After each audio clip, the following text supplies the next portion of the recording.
Olá, sejam muito bem-vindos ao Da Hora desta quinta-feira. Hoje abordaremos diversos assuntos: segurança, política, economia, saúde e muito mais. Você confere a partir de agora.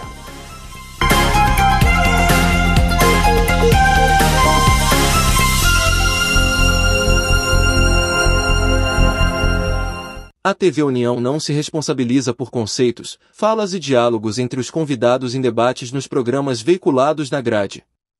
A direção.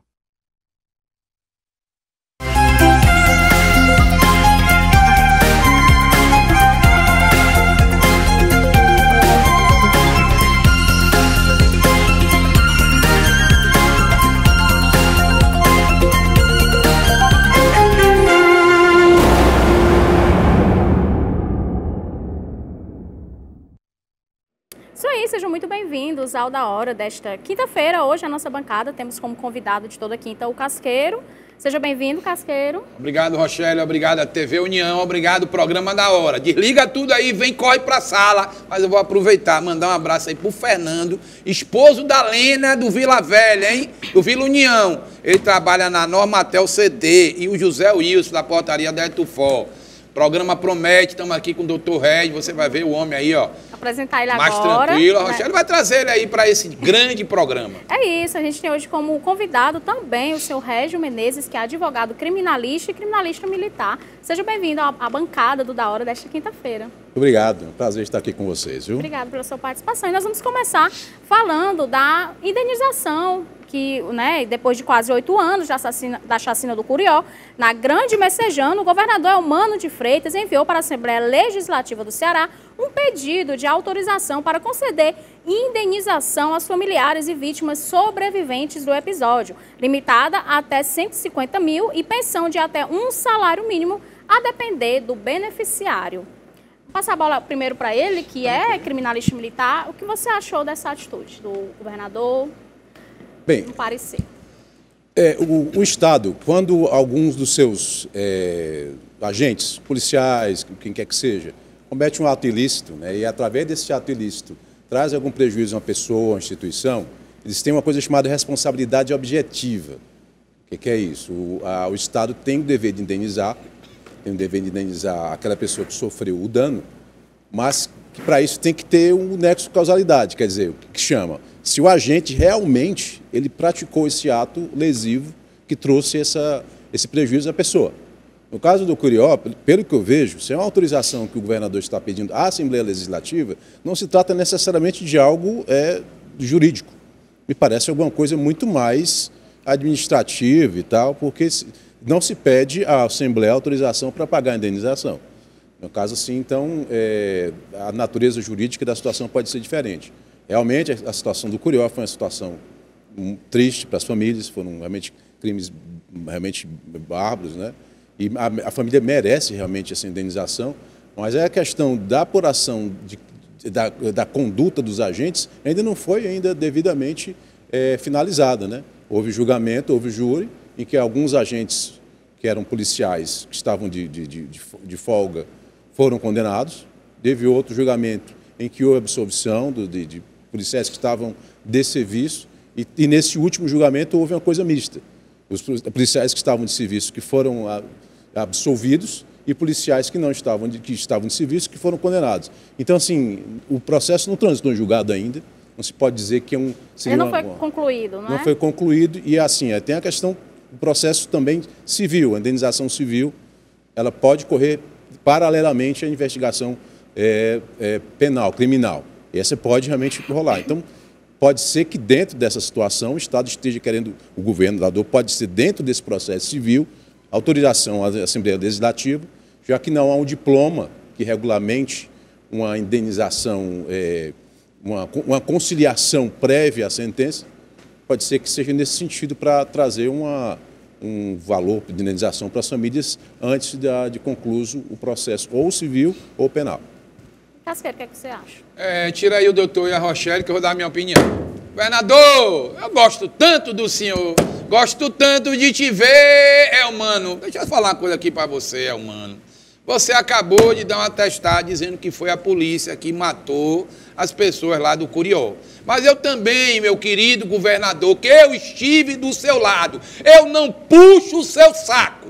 Eu estive com você em 2012, quando você foi candidato a prefeito de Fortaleza e perdeu a eleição por uma declaração infeliz da Luziane Lins, quando ela disse que elegia até um poste. Faça a mesma coisa quando um policial morrer, for abatido por um criminoso. Porque eu acho que as famílias têm que ser indenizadas. Mas aí vem a grande interrogação. 150 mil é um parâmetro de um teto máximo ou um teto mínimo? Quanto vale a vida de um inocente? Quanto essa pessoa, vamos dizer, com 20 anos, que poderia produzir até 65, poderia entrar numa grande empresa, ser promovido, né? Poderia construir uma família. Quanto vale realmente uma vida? E é isso que a gente tem que questionar. Agora, o inocente foi morto, o Estado vai pagar o dinheiro, né? Pedir autorização à Assembleia, porreta. Importante, mas também, governador, que quando um policial morra, né, na mão dos bandidos, a família também possa receber do Estado uma indenização em um valor que realmente possa acolher essa família. Porque eu sei que tem os direitos humanos que correm para defender o bandido, mas o mesmo direitos humanos não corre para defender a família de um policial abatido em combate. Porque é muito fácil criticar a polícia. O difícil é acordar às 5h30 da manhã, 5h30 da manhã, colocar uma farda, entrar numa viatura daquela e não saber se volta para casa. Então, é o que a gente tem que questionar. Parabéns ao Mano pela atitude, mas é o Mano, o pau que dá em Chico, tem que dar em Francisco. Morreu um policial, além do que a família tem direito, vamos indenizar o policial. Vamos fazer uma homenagem ao policial na Assembleia Legislativa do Estado do Ceará. Para quê? Para que a gente mostre à sociedade que a gente não dá importância só a bandido, a pessoas que foram vítimas dos bandidos, né? Ontem eu disse nesse programa, eu vou repetir, tem policial bom, tem policial ruim. Tem advogado bom, tem advogado ruim. Tem padre bom, tem padre ruim. Tem pastor bom, tem pastor ruim. Então eu acho o seguinte, tem que indenizar? Tem. As famílias têm que receber alguma coisa, mas vai a minha pergunta. Quanto vale a vida do meu filho, do seu filho, do nosso ente querido? É o que a gente tem que perguntar o tempo inteiro. Tem alguma coisa para falar, para concluir essa questão do Curió? Em relação ao Curió, realmente o que eu concordo, que eu tenho que concordar com o Casqueiro, é a questão mais de dar a mesma atenção também à polícia, né? A polícia militar e tal, os policiais civis, todos que fazem parte fazem a segurança, também eles têm que ter o seu devido respeito, a sua devida atenção por parte do governo, né? E também acontece realmente tudo que acontece de ruim ou de problemas na sociedade, quem resolve? De início, é a polícia. Até questões mesmo domésticas ali, né? Uma briga ali de um casal, até o mais complicado caso, é a polícia que chama, a população chama. Até galo, o galo quando canta muito alto, quando tem problema de som e tudo, chama a polícia. São coisas assim que até se você poderia resolver do ponto de vista... mesmo, né? O socorro. Então, a primeira pessoa o primeiro contato do Estado com o cidadão é o hospital ou a polícia. Né? Verdade. Isso é fato. E nós vamos falar agora de um tumulto que aconteceu em Sobral, um princípio de tumulto, foi registrado na manhã desta terça-feira na Penitenciária Industrial Regional de Sobral. Segundo a Secretaria de Administração Penitenciária, a situação teria acontecido porque os internos teriam desrespeitado agentes penitenciários. No entanto, uma fonte da Polícia Militar, que prestou assistência à ocorrência, informou que a confusão teria sido provocada por uma discussão entre dois presos. Segundo a SAP, um dos detentos envolvidos foi conduzido à delegacia do município para responder pelo excesso. Então, isso foi o que aconteceu em Sobral. A gente vai já comentar também sobre Itaitinga, né, sobre a CPPL-4, mas vamos falar agora sobre esse tumulto de Sobral que aconteceu, né? Realmente, a questão, você lida com preso, né, essa situação, sempre é uma coisa tensa. Policial penal, policial militar, sempre lida com uma coisa tensa. A pessoa está presa, ninguém gosta de ficar preso.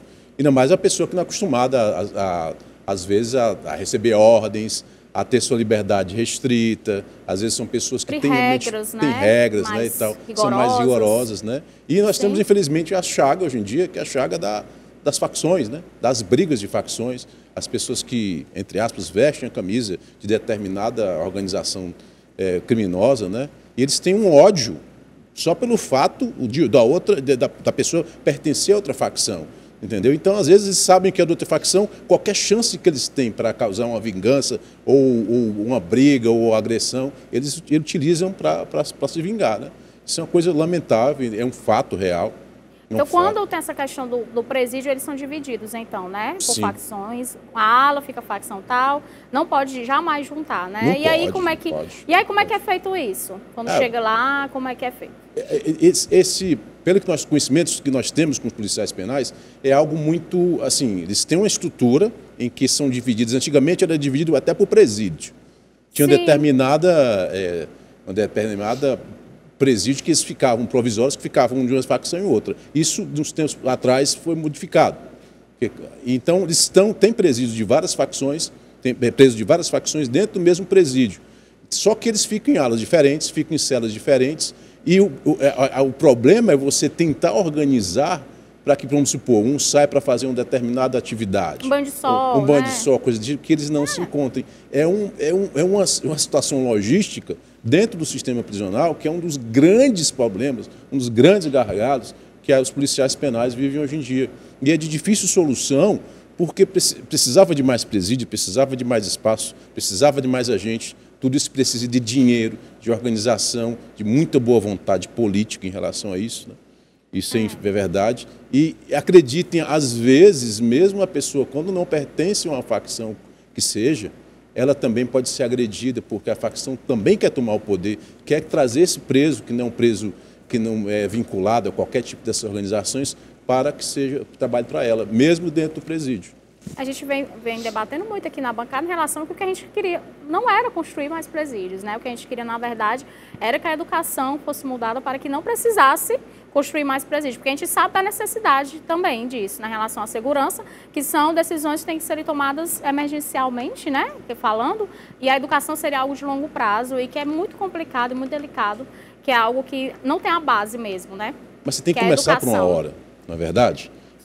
A única já maneira. Ter começado, na verdade, mas não tem. A educação pública, infelizmente, não é de qualidade, né? Não só a questão da educação, Casqueiro, né? Mas a questão de trazer uma atividade para os jovens, né? Recentemente, né, vocês viram que foi demonstrado que quase mais de um terço dos jovens brasileiros tem aquele nem, né? Nem trabalha nem estuda. Nem trabalha nem estuda. Eu vou entrar nessa confusão aí, mas vamos tirar eles aí, Jeová, porque se eu for processado, eu vou ser processado sozinho. Esse programa tem tanta audiência que a minha amiga acabou de mandar aqui uma mensagem para mim dizendo, manda um abraço aí pro Sávio, né? Que é o marido dela. E o Alex, que disse que eu ia ter um problema que era para me acalmar lá da Barra do Ceará, para eu não ter um problema de pressão. Minha pressão é 9/6, fique tranquilo, mas agora vamos para a verdade. Os presídios é o caldeirão do diabo, não é o caldeirão da poderosa. Caldeirão do diabo. Por que a gente não resolve nada? Porque a gente não tem leis para fazer isso aí. Eu sou a favor de construir escola?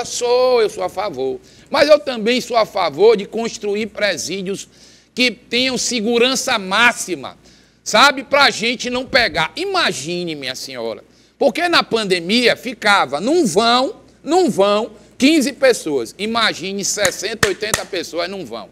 Ali rola de tudo, Presídio entra droga, presídio tem, o cara liga para a pessoa, porque você vai para as outras emissoras, vai dizer que é mentira, o Casqueiro está mentindo.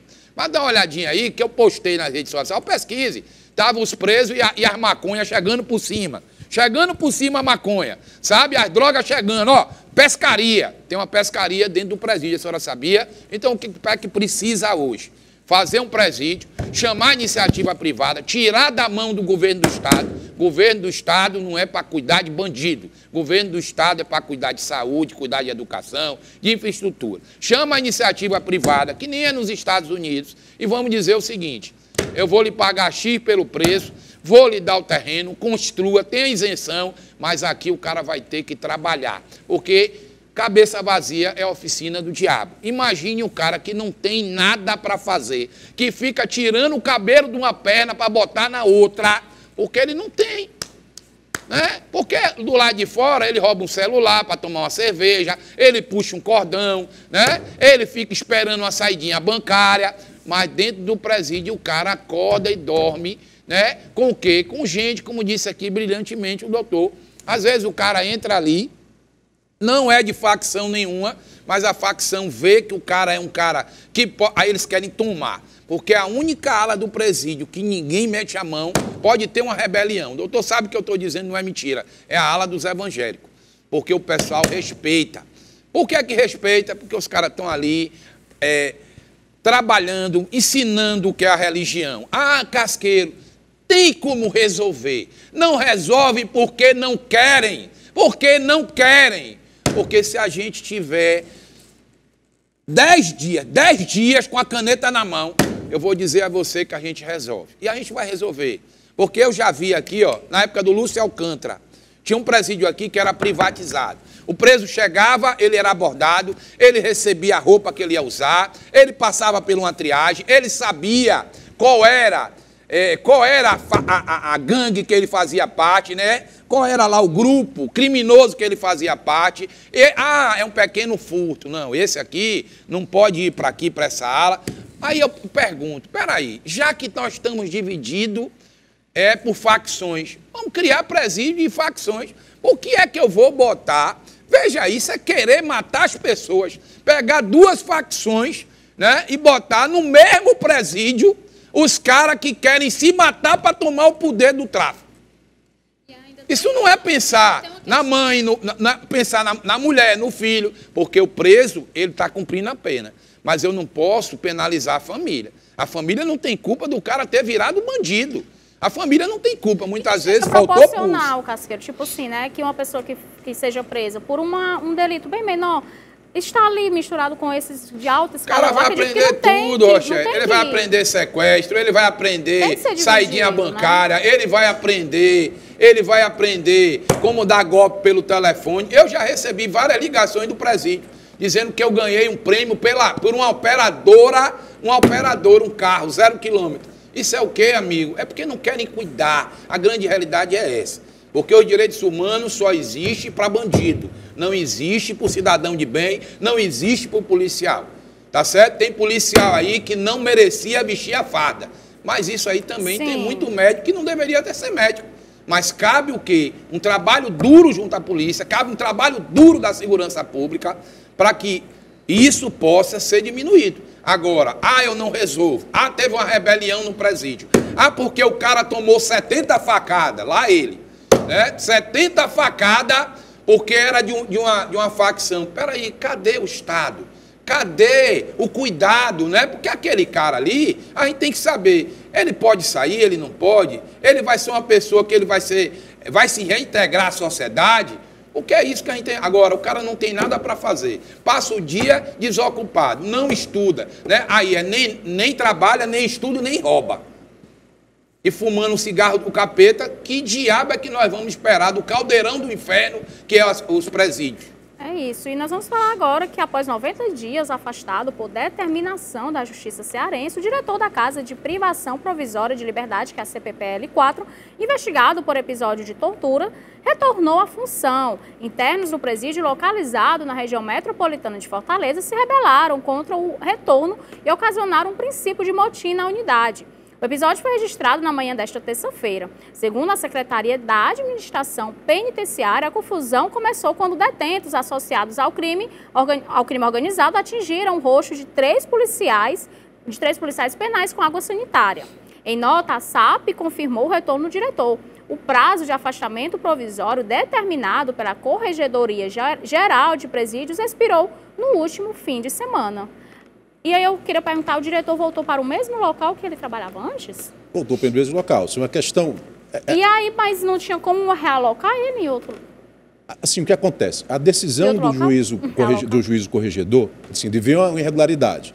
Então, por questão da necessidade, da rapidez de tomar a decisão logo, ele afasta o diretor para que seja apurado eventual responsabilidade. E durante esses 90 dias, há uma investigação tanto administrativa quanto do Ministério Público. Não havendo indícios de que o diretor participou, contribuiu com esse tipo de atitude ilícita ou que foi relapso no serviço dele, ele tem que voltar para as funções dele. Muitas vezes é uma pessoa que trabalha de forma correta, eu creio que seja um grande profissional que esteja lá desempenhando o papel dele e realmente foi afastado e volta para a função dele. Agora, compete aí às autoridades, ao secretário, eventualmente se achar porventura que seja melhor a SAP, né, que seja porventura a transferência para outro presídio, ele pode fazê-lo. Mas quando ultrapassa-se o período de 90 dias e não há uma prorrogação nesse afastamento, ele tem que voltar. É lei, tem que voltar. O questionamento é só se não teria como realocar ele para ele não ter que voltar para o lugar onde... Você viu já o que aconteceu, né? Pois é, então ele voltou, aconteceu isso. Então, depois dessa situação, pode ser que a autoridade venha verificar o porquê disso daí. Porque não necessariamente uma revolta que foi motivada pelos detentos não quer dizer que seja justa, não quer dizer que seja porque ele seja ruim. Entendeu? Às vezes, nota-se o poder que tem as facções, as organizações criminosas, de repente, seja porque ele seja bom demais, que ele esteja trazendo realmente um prejuízo às facções, né? Querer colocar a ordem, que eles não queiram ir lá, entendeu? Não pelo contrário, a gente tem que analisar que pode ser, sim. E que eu creio que seja, sim. Pode ser que a atuação deles esteja trazendo prejuízo e utilizam dessa desculpa como se fosse tortura. Creio eu que se fosse alguém envolvido com tortura, a própria investigação do Ministério Público, a investigação feita, teria encontrado alguma coisa.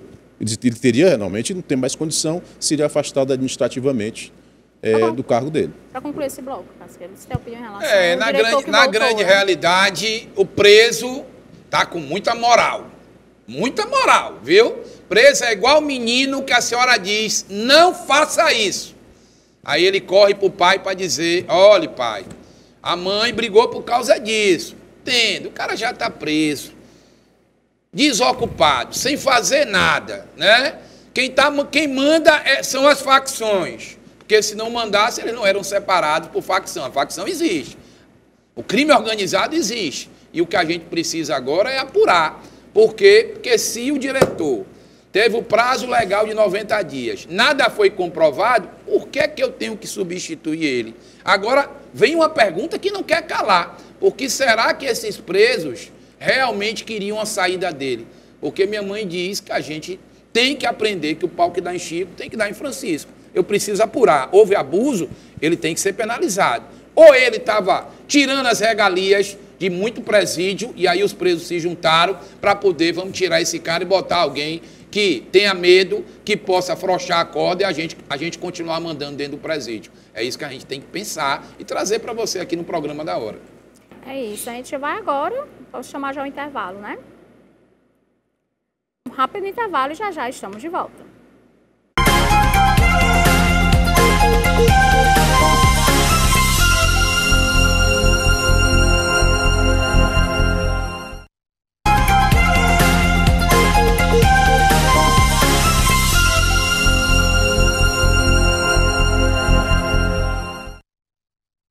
De volta com Da Hora desta quinta-feira. Agora nós vamos falar com a importância de escolher um bom conselheiro tutelar. Meus amigos, Luciano Girão, estou aqui na Mara Alencar Araripe, onde vai funcionar a sede do nosso 9º Conselho Tutelar. Mas não estou aqui por acaso não, estou aqui porque no dia 1º de outubro nós vamos escolher os nossos representantes, os nossos conselheiros tutelar. E aí peço a sua atenção, que faça a escolha certa, escolha com bastante critério, porque será esse seu escolhido que irá zelar pelos direitos das nossas crianças e nossos adolescentes. Não se deixe influenciar por conversazinha fiada, por aquelas pessoas que não têm compromisso nenhum com você, que não fazem nada e vivem de se aproveitar dos trabalhos dos outros. Pense com carinho. Veja, pense no seu filho, pense nos seus sobrinhos, pense nos seus amigos. Escolha um conselheiro tutelar, ou um conselheiro tutelar que venha a cuidar dos direitos das nossas crianças e adolescentes. Isso aí, Casqueira, a gente sabe da importância que é, né, a escolher um bom conselheiro tutelar. Explica pra gente qual é essa função, o que é que ele faz, a importância dele. O primeiro passo aqui é pedir aos vereadores, né, que Parabéns ao Luciano Girão por esse vídeo. Esse vídeo também está nas minhas páginas sociais, nas minhas redes sociais. Porque o Luciano está pedindo a você que acorde. Acorda aí, mamãe, acorda, papai, acorda, titia. Acorda, o conselheiro tutelar é para cuidar das crianças e do adolescente. É ele que tem que ir para saber se as crianças estão sendo maltratadas, se as crianças estão indo para a escola. E a gente precisa colocar pessoas capacitadas. Tem um bocado de gente aí amparada com escudo que não pode aparecer, de muito politiqueiro que não quer o bem do povo. O que é que ele quer? Ter alguém no conselho tutelar, para na hora que ele precisar, ir lá para a certidão de casamento, ir para lá resolver os problemas, para ele não se expor. Então a gente precisa ter muito cuidado. E eu vou fazer um apelo a você que é mãe, a você que é pai, a você que é tio, que é avó, que é padrasto, sabe? Vá votar no dia 1º de outubro. É para o bem dos nossos filhos, é para o bem da nossa família, escolher pessoas que realmente possam nos representar. Não diga, eu não vou. Não é obrigatório. Se torne obrigatório. Porque isso, para você que mora em comunidade, para você que sabe o que é dificuldade, para você que vê uma criança sendo violentada, para você que sabe que a mãe, às vezes, é obrigada a sair de casa para trabalhar, deixa uma criança de 12 anos tomando conta de mais 4, procure um conselheiro tutelar que preste para cuidar do nosso povo. Não se deixe enganar. Faça uma pesquisa, porque a gente precisa de gente séria cuidando do nosso povo. Chega de ter por trás do conselheiro tutelar políticos que não estão nem aí para o povo.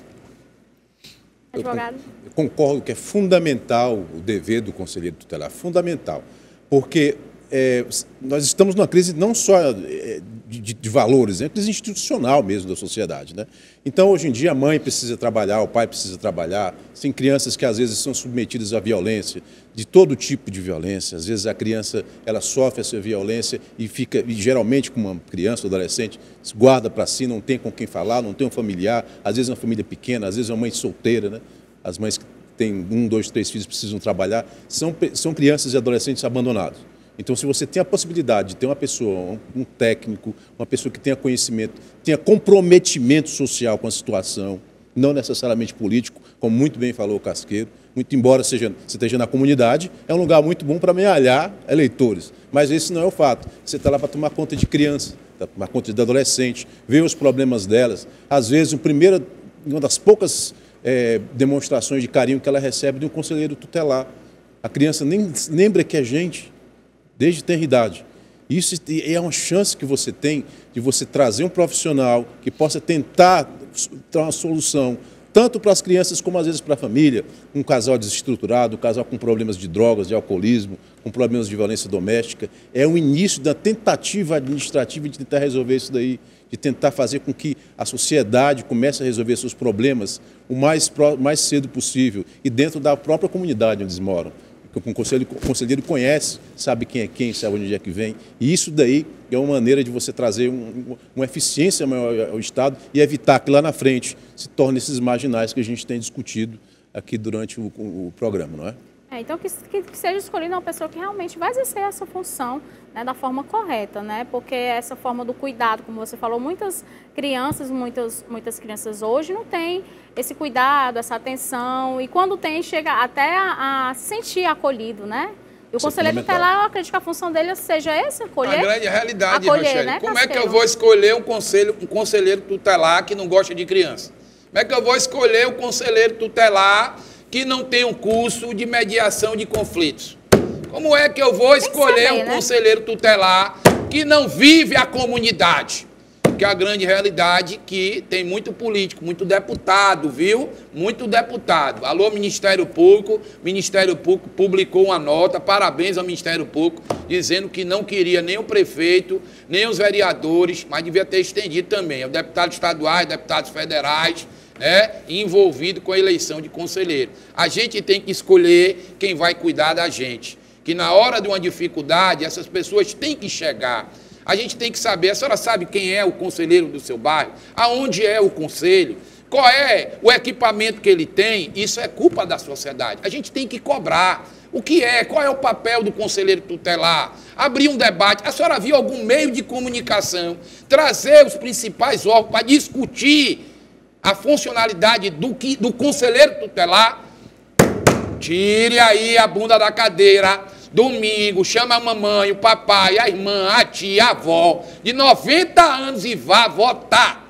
Vá votar e escolher um conselheiro tutelar que presta para representar o povo que vive à margem da periferia, né, sofrendo o girmando daqueles que se acham dono do poder. Muitas pessoas da comunidade nem sabem que existe um conselheiro tutelar ali, não sabe o nome, não sabe nem para que serve, né?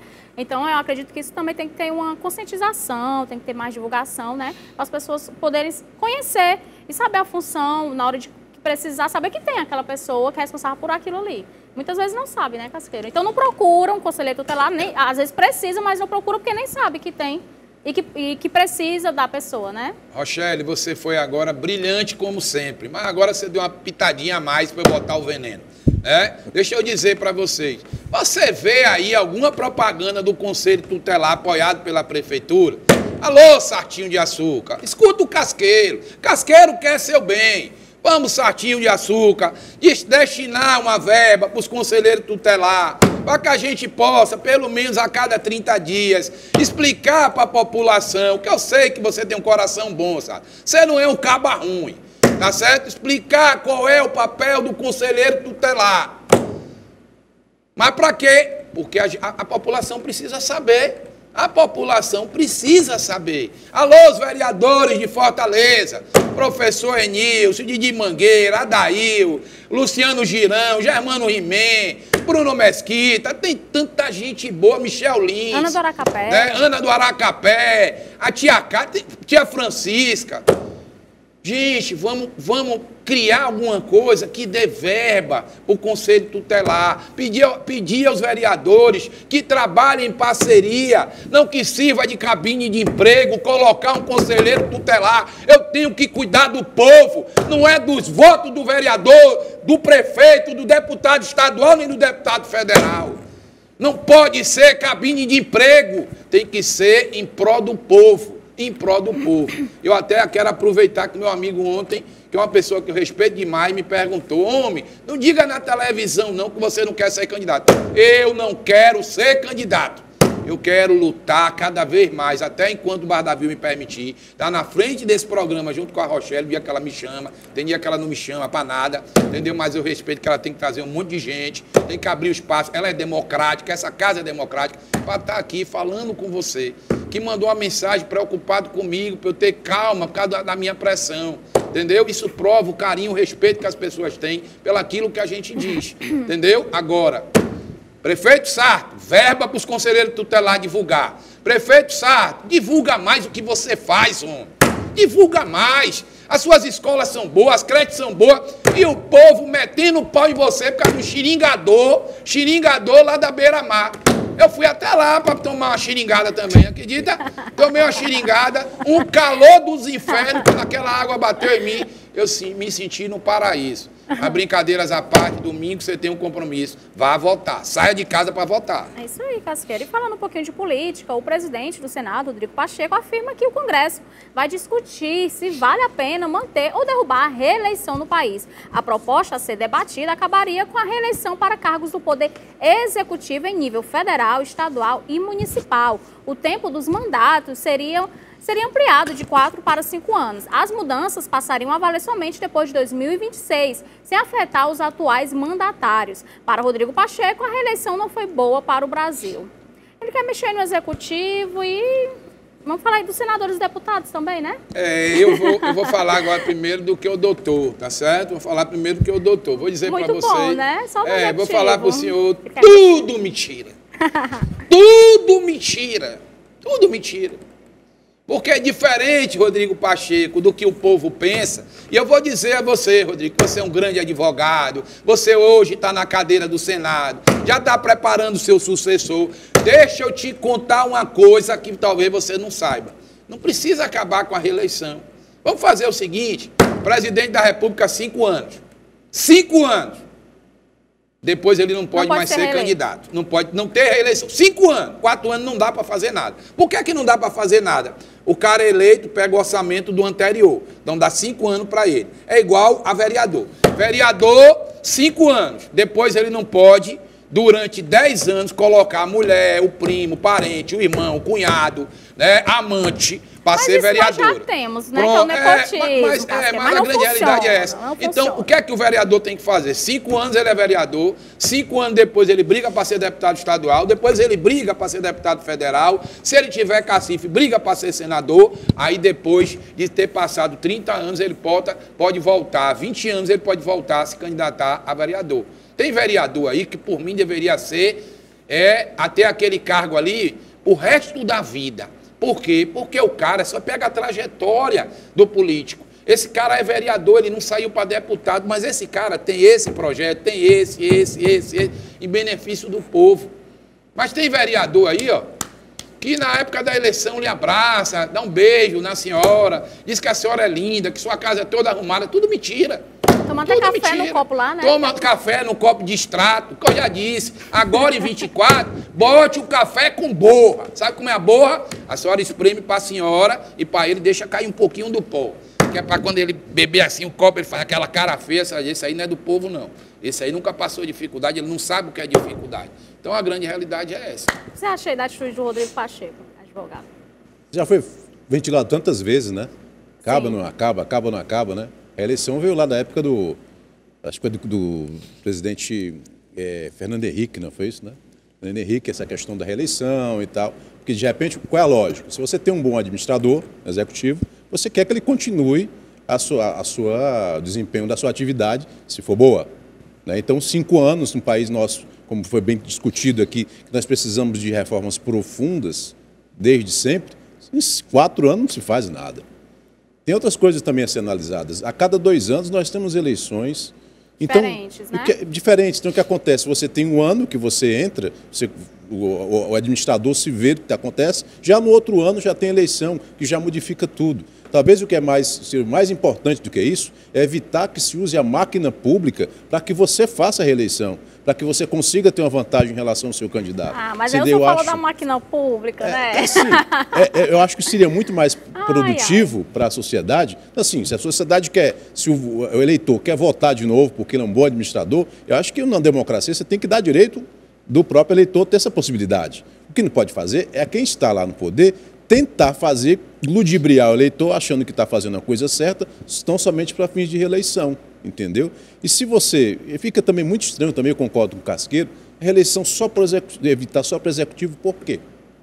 Por que não para o legislativo também? Se, na verdade, em tese, o dever político é um dever patriótico, é um dever que você quer contribuir para com a sociedade, com seus projetos, você pode fazê-lo tanto com você, como por outros políticos que você eventualmente esteja apoiando, não necessariamente você esteja lá ocupando um cargo, creio eu. Então, assim, eu acho que se for para fazer, como você, vou roubar a sua palavra, a sua ideia, que pau que bate em Chico, bate em Francisco. Então, por que só no executivo? Por que também no legislativo? Eu comecei com essa pergunta, na verdade, porque eu fiquei, né, sem saber o Rodrigo Pacheco, e por que não mexer nele, né? Rochelle e o doutor, né, Régio, né? Régio. Deixa eu falar para vocês com sinceridade, eu queria falar para a mãezinha, para o paizinho, para o senhor que está dentro de casa. Primeiro, eu não sou doido, eu sou um cara que eu tenho coragem de falar o que eu penso, eu olho para as pessoas e digo o que eu penso. Tem gente que vem, tá com a roupa toda apertada, tá bem gordinho, diz, Casqueiro, que é a cachorro da minha roupa, tá horrível. Tá apertando você demais. Então é melhor você botar uma roupa mais folgada para ficar mais elegante. Por que eu estou dizendo isso? Calcule aí. A cada 2 anos, né? O ano passado foi para presidente. Agora, depois de 2 anos, vai ser para vereadores e prefeitos. Aí lá vai mais 5 bilhões de reais. Nós não estamos falando de pouco dinheiro. Fundo partidário para poder eleger prefeito, eleger vereador, os que prestam tem que ser eleito, os que não prestam tem que ir para o quinto dos infernos, tá certo? Tem que ir para o quinto dos infernos que não prestam. Agora me diga uma coisa, por que a gente não pode fazer o seguinte? Alô papai, alô mamãe, alô militante da esquerda, militante da direita, alô apaixonado pelo Lula, louco pelo Bolsonaro, por que a eleição não pode ser uma vez só? Para prefeito, para vereador, para deputado estadual, para deputado federal, senador, governador e presidente da República. Por que é que eu tenho que sangrar os cofres públicos com dinheiro público que deveria ir para cuidar do meu povo, para cuidar da falta de remédio, da falta de cirurgia, da falta de segurança? De 2 em 2 anos eu vou lá e tomo 5 bilhões da população, entrego na mão do político e diz: o povo que se lasque. Mas será que a gente tem que passar por isso mesmo? Será que é isso? Ou que será que o Rodrigo Pacheco, esse homão danado, né, que nunca levou um impeachment para frente, que não tem coragem de peitar o Supremo Tribunal Federal, por que não peita? Porque ele, como advogado, tem processos na mão sendo julgados no Supremo Tribunal Federal. Eu vou parar porque a Rochelle fez assim, mas não sai daí não, vai beber uma água, é rapidinho o intervalo, a gente volta já já. É isso aí, a gente vai agora para um rápido intervalo e já já estamos de volta.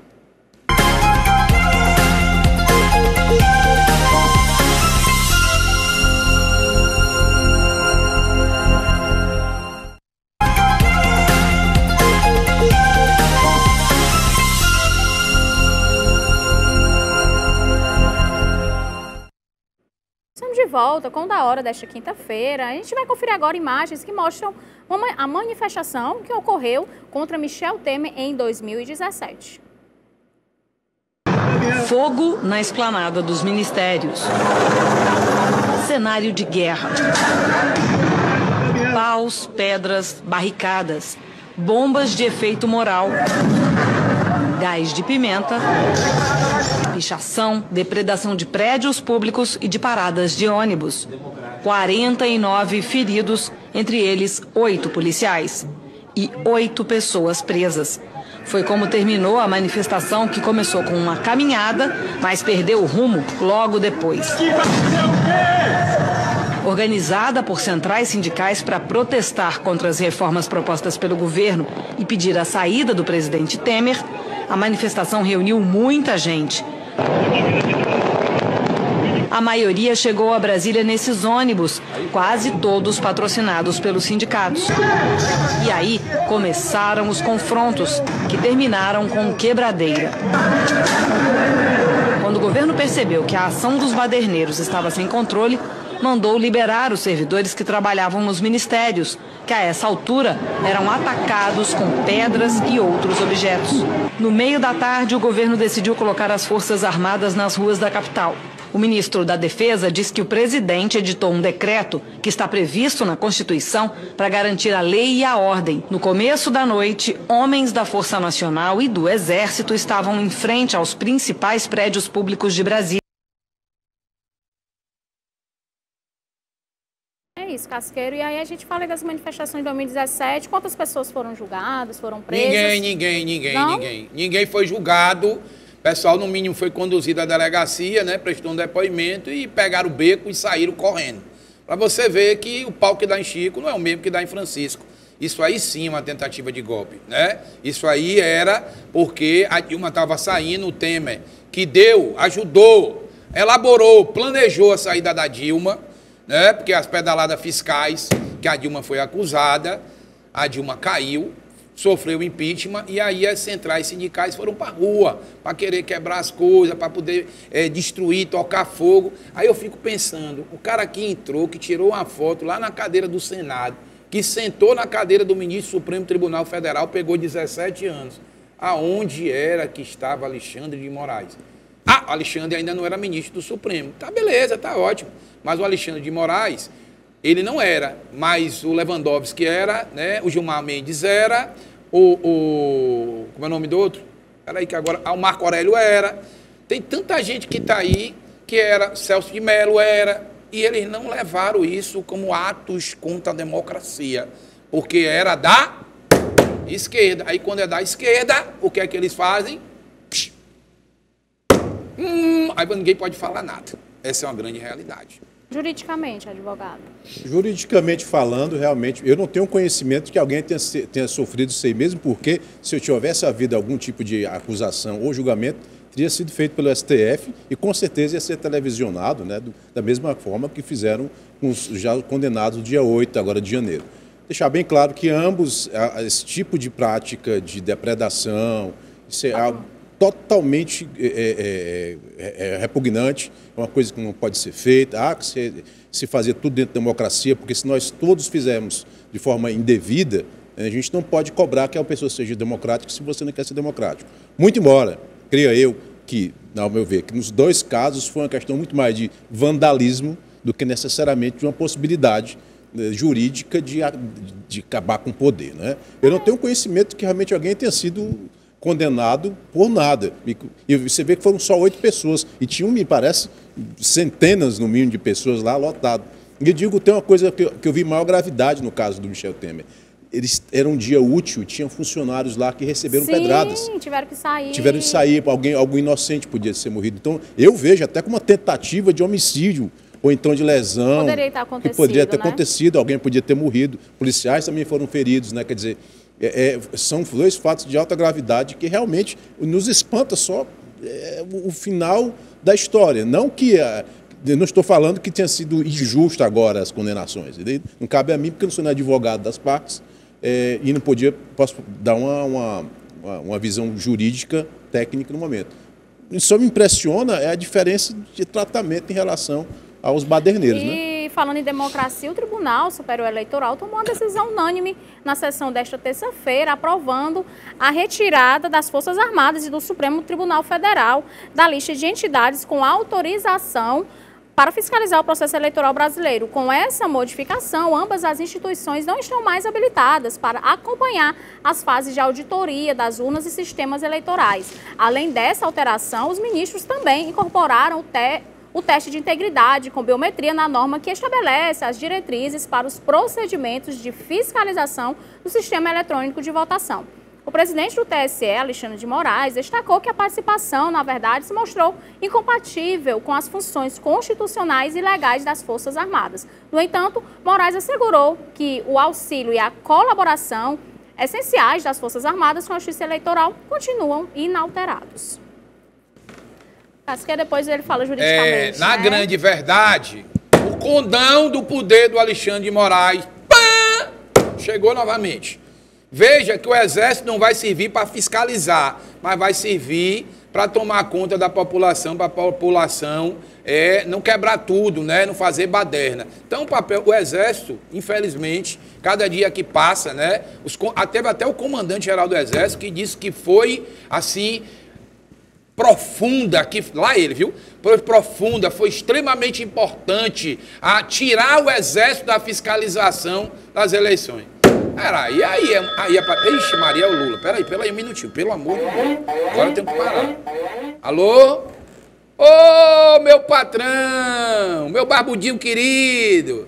Amo você. Lula, meu filho, o que é que tá acontecendo, Lulinha? A assessora da ministra foi racista e ela faz parte lá do Ministério contra o Racismo. Que diabo que povo doido é esse, Lula, que você chama? Homem de Deus, você vai botar a Janja para ficar no seu lugar. É a Janja que... E ela foi eleita por quem, Lula? Me conte aí, homem. Onde é que essa mulher foi eleita? A ela que vai chegar agora no Rio Grande do Sul e vai dizer o que o governo federal vai fazer, né? Ah, mas Lula, eu estou preocupado com você, que ontem você deu uma mancada desgraçada. Você disse que vai ficar feio andando, né, com andador, com muleta. Lula não faz isso, não.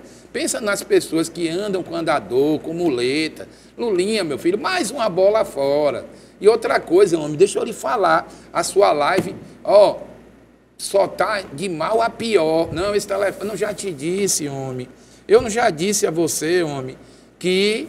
esse telefone não é grampeado pela Polícia Federal. Não, fique tranquilo, aqui a Polícia Federal não descobre, não. E a gente já vai ter até agenda no seu lugar.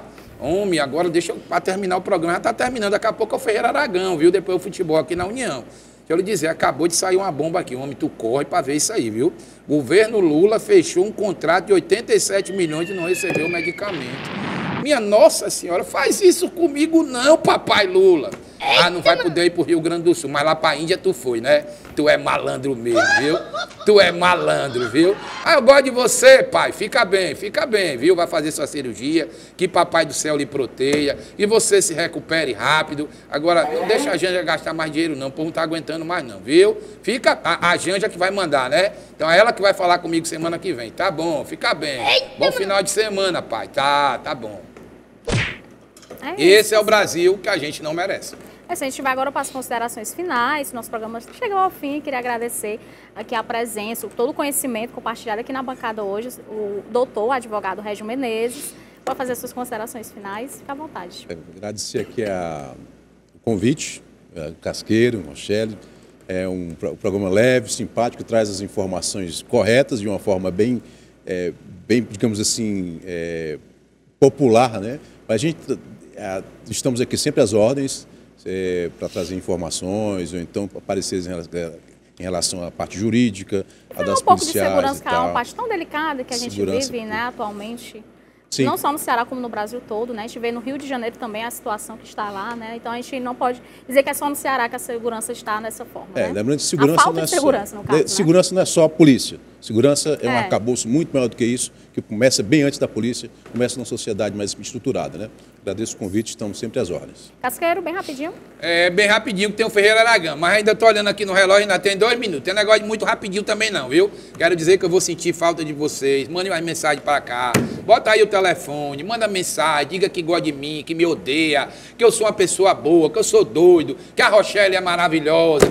Eu não tenho problema não. Eu quero só dizer a você, acorda tu que dormes. Sabe, às vezes eu levo para o lado mais engraçado para ver se a gente desperta. A gente precisa despertar. Domingo é eleição do Conselho Tutelar. Domingo é um passo importante na vida das famílias, dos filhos e das pessoas. Mandar um abraço aí para o Luciano Girão, que fez esse vídeo maravilhoso, explicando o papel do Conselheiro Tutelar. É isso, bem rapidinho aqui os alôs, né? Nós temos muitos hoje, para o Silvio de Messejana, Marcos Fábio Monte Castelo, Franco de Maracanaú, Sérgio do Pici, Igor Araújo de Sapiranga, Jaziel Lourenço, Maracanaú, Vânia Ineta Isadora Bom Jardim, Valtecílio, Barra do Ceará, Paiva de Messejana, Leandro Maraponga, Paulo Henrique Brasília, Dulcival de Brasília, Wanda Papicu, Ricardo Conjunto Palmeiras, Guilherme Facó de São Queiroz e Hélio Marques do Parque Manibura. Quero agradecer a audiência de vocês, dizer que amanhã nos encontramos aqui no mesmo horário com o nosso Sextou. E você fica agora com o programa Ferreira Aragão e logo após Esporte União com Gabriel Viana.